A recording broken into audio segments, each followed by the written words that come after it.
कठोर वचन सुन। भगवान ने कहा तुम्हारा वचन सुनते। दंडी ऐसा कहकर वहां से दूर चले गए और कुछ दूर जा समुद्र के किनारे बैठ गए। दंडी के जाने पर वैश्य ने नृत्य क्रिया करने के बाद नाव को ऊंची उठी देखकर अचंभा किया और नाव में बेल पत्ते आदि देख मूर्छित हो जमीन पर गिर पड़ा।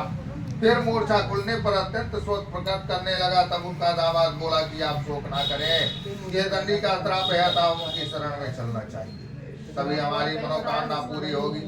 दामाद के वचन सुन साधु बड़े दंडी के पास पहुंचा और अत्यंत भक्ति भाव से नमस्कार करके बोला, हे भगवान, आपकी माया से मोहित ब्रह्मा आदि भी आपके रूप को नहीं जानते, तब मैं अज्ञानी कैसे जान सकता हूँ। आप प्रसन्न होइए, मैं सामर्थ्य के अनुसार आपकी पूजा करूंगा, मेरी रक्षा करो और पहले के समान नौका में धन भर दो। उनके भक्ति युक्त वचन सुन भगवान प्रसन्न हो गए और उनकी इच्छा अनुसार वर देकर अंतर ध्यान हो गए। तब उन्होंने नाव पर आकर देखा कि नाव धन से परिपूर्ण है। फिर वह भगवान सत्यनारायण का पूजन कर साथियों सहित अपने नगर को चला। जब अपने नगर के निकट पहुंचा तब दूत को घर भेजा। दूत ने साधु के घर जा उनकी स्त्री को नमस्कार कर कहा कि साधु अपने दामाद सहित इस नगर के समीप आ गए हैं।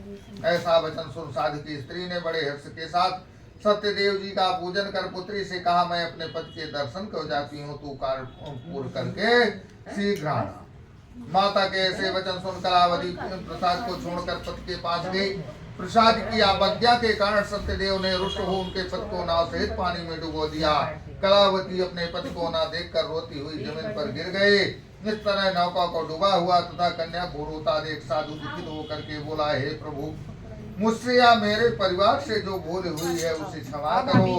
उनके दीन वचन सुन सत्यदेव जी प्रसन्न हो गए और आकाशवाणी हुई, हे साधु, तेरी कन्या मेरे प्रसाद को छोड़ करके आई, इसलिए इसका पति अदृश्य हुआ है। यदि वह घर जाकर प्रसाद खाकर लौटे तो उसे पति अवश्य मिलेगा। ऐसी आकाशवाणी सुन कलावती ने घर पहुंचकर प्रसाद खाया। फिर आकर पति के दर्शन किए। तत्पश्चात साधु ने बंधु बांधवों सहित सत्यदेव जी का विधि पूर्वक पूजन किया। उस दिन से वह प्रत्येक पूर्णिमा को सत्यनारायण भगवान का पूजन एवं कथा करने लगा। फिर इस लोक के सुख को भोग कर अंत में स्वर्गलोक को चला गया। श्री स्कंद पुराणे रेवा खंडे सत्यनारायण प्रतिपदायाम चतुर्थो अध्याय। वृंदावन बिहारी लाल की जय।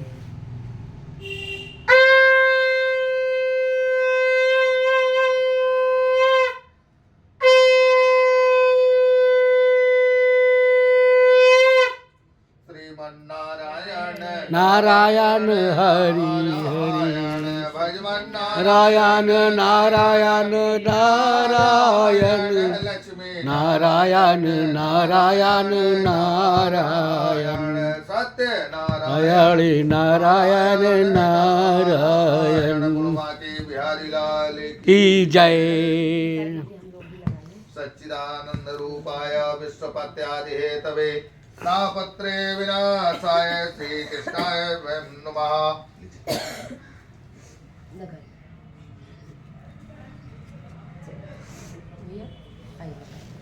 सूत जी महाराज बोले, हे ऋषियों में एक और कथा कहता हूँ, सुनो। प्रजा पालन में लीन तुंगध्वज नाम का एक राजा था। उसने भी भगवान का प्रसाद त्याग कर बहुत दुख पाया।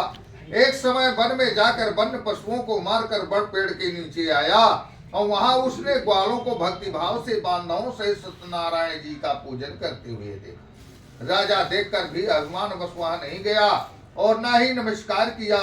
जब ग्वालों ने भगवान का प्रसाद उनके सामने रखा तो वह प्रसाद को त्याग कर अपनी सुंदर नगरी को चला। वहां उसने अपना सब कुछ नष्ट पाया तो वह जान गया कि यह सब भगवान ने किया है। तब वह विश्वास कर ग्वालों के समीप गया और विधि पूर्वक पूजन कर प्रसाद खाया तो सत्यदेव की कृपा से पहले जैसा था वैसा ही हो गया। फिर दीर्घ काल तक सुख भोग करके मरने पर स्वर्ग लोक को गया। जो मनुष्य इस परम दुर्लभ व्रत को करेगा भगवान की कृपा से उसे धन धान्य आदि की प्राप्ति होगी। निर्धन धनी और बंदी बंधन से मुक्त होकर निर्भय हो जाता है।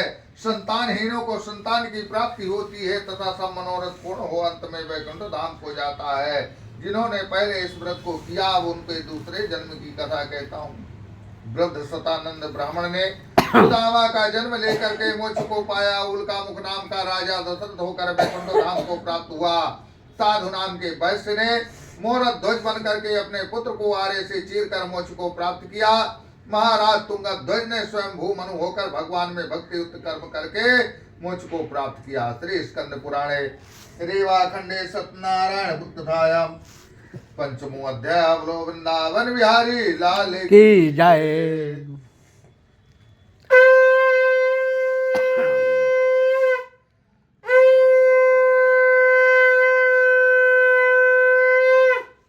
श्रीमन्नारायण नारायण नारायण नारायण नारायण नारायण लक्ष्मी नारायण नारायण नारायण सत्य नारायण नारायण नारायण बिहारी लाल की जय। अपना आसन पीछे कर लो। और तसला कहाँ है खाने वाला? तसला तो नहीं है, वो कढ़ाई है। वो कढ़ाई तो कर ले लो। आइए भाभी, कहाँ ले आऊँ? आपके पीछे है, एक ईटा है वो भी। हाँ ये है, ठीक तो है। और पीछे चलो, ये आसन बिल्कुल पीछे वहाँ सोफे से कर लो, सोफे के पास करो।